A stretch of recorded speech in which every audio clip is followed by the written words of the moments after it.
통치 구조와 그 다음에 정치 활동. 이 내용을 좀 특별히 좀 잘 알아두시라. 그 중에 이제 가장 중요한 것은 뭐니 해도 선생님이 가장 강조하고 싶은 것은 국사 시험에서 빼먹지 않고 나온 것들을 위주로 쫙 정리를 하겠어요. 알겠어요? 내용은 나중에 책을 통해서 한번 다시 들어가기로 하고 중요한 것은 첫째로 이 단원에서 3단원에서 가장 중요한 것은 정치 세력이에요. 정치 세력. 알겠어요? 또는 정치 집단이기도 합니다. 사람들을 주로 출제합니다. 사람들을.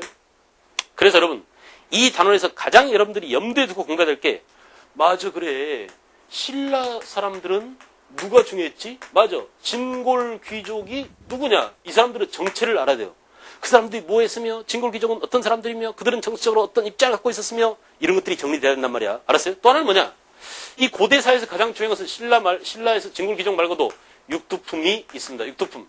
이 육두품들이 통일신라 중대에는 누구랑 친했으며 신라 하대는 누구랑 결탁하느냐. 이렇게 육두품의 정치적 입장에 따라서 중대냐 하대냐를 구분할 수 있거든요. 이런 구분이 가능해야 문제가 풀립니다. 알겠어요?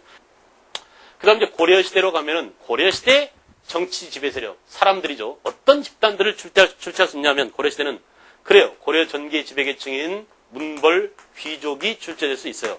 문벌 귀족의 성격을 잘 알아둘 것이며 특히 문벌 귀족은 5품 이상이었는데 그들한테 주어진 특권을 아주 잘 냅니다. 하나는 뭐야? 음서. 또 하나는 뭐라고?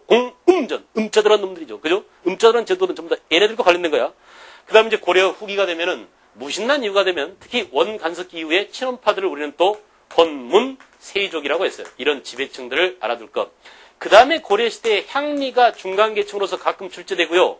이 향리 세력이 성장해서 공민왕 이후에 신진 사대부로 성장합니다. 역시 요주의 사람 집단이에요. 알겠어요? 육두품과 마찬가지로 올해 출제될 수 있는 것은 신진 사대부의 개혁적 성향 때문입니다. 알겠죠? 그래서 이들은 어떤 공부를 했느냐? 성리학을 공부했다. 언제 등장됐느냐? 공민왕 때 과거라는 수단을 통해서 중앙정계로 진출했다. 알았어요? 이런 내용을 잘 알아둘 것. 신진 사대부. 그 다음 이제 조선시대는 가장 중요한 키워드가 뭐냐면 사람 가운데 가장 중요한 게 15세기의 주인공인 훈구파입니다. 훈구파. 15세기의 주인공. 그리고 16세기부터 18세기까지 조선 후기를 끌어간 사람들이 바로 누구야? 사림 세력이죠. 그죠? 사림 세력. 그래서 16세기부터 18세기까지 지배 집단인 훈구파 사림만 구분하면 이 훈구파들은 언제라고요? 조선 전기의, 조선 초기의 주인공들이에요. 알겠어요? 16세기 이후 조선 후기 사회를 지배한 사람들이 바로 사림들입니다. 알겠죠? 이렇게 사람들을 완전히 구분할 줄 알 거. 어느 시대인지. 알겠어요? 가장 중요합니다. 반드시 한 문제 출제되는 게 바로 사람들입니다. 정치 세력 또는 지배 집단, 계층 이렇게 묻거든요. 그래서 여러분들이 문제를 풀 때 주의하시고 그 다음 이제 두 번째 중요한 게 여러 가지 이 사람들이 만들어 놓은 여러 가지 제도들인데요. 제도. 그래 안 그래? 제도. 그래서 고구려 백제 신라 삼국시대며 고려시대며 특히 고려시대와 조선시대에는 비교돼서 함께 통합돼서 문제가 나올 수 있어요. 가령 예를 들어서 고려의 중앙정치제도, 조선의 중앙정치제도, 알겠죠? 또 그 다음에 지방행정조직, 알겠어요? 지방행정조직, 그 밖에 뭐 군사제도, 알겠어요? 군사제도, 이런 것들이 출제될 가능성이 많아요. 고려의 이성육부제도며, 그 다음에 조선의 의정부 6조, 그죠? 또 고려의 도병마사 식목도감, 이런 것들을 문제를 출제할 수 있고, 그 다음에 지방행정으로서는 고려시대 이전에 통일신라 시대 오소경도 출제될 가능성이 있어요. 고려시대는 지방행정조직을 어떻게 했느냐. 지방에 오도와 양계를 두었다. 양계는 군사적 성격의 행정구역이다. 라는 것을 꼭 기억하시기 바랍니다. 알겠죠? 그 다음에 이제 조선시대 지방제도로서는 부목군현, 각도 밑에, 팔도 밑에 부목군현. 알겠어요?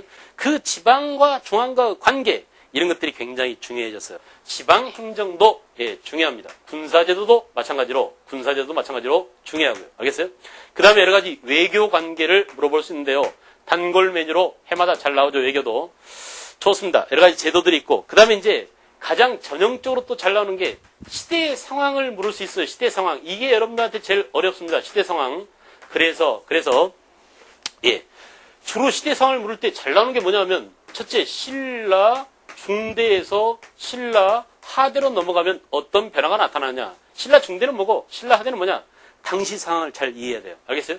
그 다음에 중세로 가면은 중세. 고대는 그렇고요. 중세 고려시대가 되면은 고려의 시대의 상황을 알아보려면 시대를 나눌 줄 알아야 되거든요. 그래서 고려 태조, 광종, 성종 때까지 고려 초기 상황을 이해할 것. 그 다음에 성종 이후에 무신난 이전까지, 알겠어요? 고려 중기 상황을 이해할 것. 이 중기에는 주로 묘청은난 또는 뭐 이자겸난 이런 것들이 들어가 있죠. 문벌 귀족이 점점 몰락하고 있는 상황이죠. 그래. 문벌 귀족의 폐단과 그들은 모순이 노출되고 있는 고려 중기 상황을 이해해야 됩니다. 그 다음에 이제 무신난 이후에 무신 집권기의 상황도 물어볼 수 있고요. 무신 집권기 이후에 원의 지배를 받던 원 간섭기의 상황을 알아둘 것. 그리고 공민왕 이후 고려 말기 상황. 알겠어요? 특히 이 고려 말기 상황은 신진 사대부와 결부시켜서, 알겠죠? 신진 사대부 결부시켜서 문제가 출제될 수 있어요. 여러분 마찬가지로 근세도 마찬가지예요. 근세는 조선 초기, 알겠어요? 조선 초기. 건국 당시 태조 이성계부터 성종 때까지 고려가, 조선이 경국대전이 정비돼가는 과정입니다. 이 경국대전이 정비돼가는 과정 속에서 어떻게 조선의 중앙제도, 지방제도, 제도적 시스템이 정비돼가느냐, 이걸 묻는 가능성이 많고요.